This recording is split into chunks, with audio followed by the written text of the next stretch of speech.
గుంటూరు జిల్లా సత్తెనపల్లి మండలం రెంటపాలలో దారుణం జరిగింది. ఓ నకిలీ ఇన్స్టాగ్రామ్ ఖాతా ద్వారా 30,000 కాజేశాడు స్నేహితుడు. ఇన్స్టాగ్రామ్లో యువతలా చాటింగ్ చేసి నగదు కాజేశాడు భానుప్రకాష్. ఇది గుర్తించిన సదరు యువకుడు స్నేహితుడు భానుప్రకాష్ను నిలదీశాడు. దీంతో మనస్తాపం చెందిన స్నేహితుడు పురుగుల మందు తాగి సూసైడ్కు ప్రయత్నించాడు. గుర్తించిన కుటుంబ సభ్యులు భానుప్రకాష్ను సత్తెనపల్లిలోని ప్రభుత్వ ఆసుపత్రికి తరలించారు. చికిత్స పొందుతూ యువకుడు చనిపోయాడు.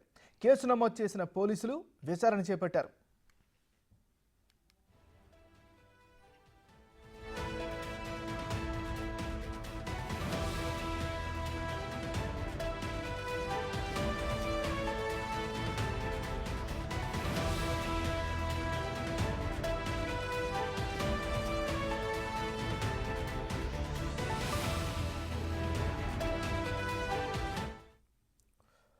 గుంటూరు జిల్లా సత్తెనపల్లి మండలం రెంటపాలలో దారుణం జరిగింది. ఓ నకిలీ ఇన్స్టాగ్రామ్ ఖాతా ద్వారా 30,000 కాజేశాడు స్నేహితుడు. ఇన్స్టాగ్రామ్లో యువతిలా చాటింగ్ చేసి నగదు కాజేశాడు భానుప్రకాష్. ఇది గుర్తించిన సదరు యువకుడు స్నేహితుడు భానుప్రకాష్ను నిలదీశాడు. దీంతో మనస్తాపం చెందిన స్నేహితుడు పురుగుల మందు తాగి సూసైడ్కు ప్రయత్నించాడు. గుర్తించిన కుటుంబ సభ్యులు భానుప్రకాష్ను సత్తెనపల్లిలోని ప్రభుత్వ ఆసుపత్రికి తరలించారు. చికిత్స పొందుతూ యువకుడు మరణించాడు. కేసు నమోదు చేసిన పోలీసులు విచారణ చేస్తున్నారు.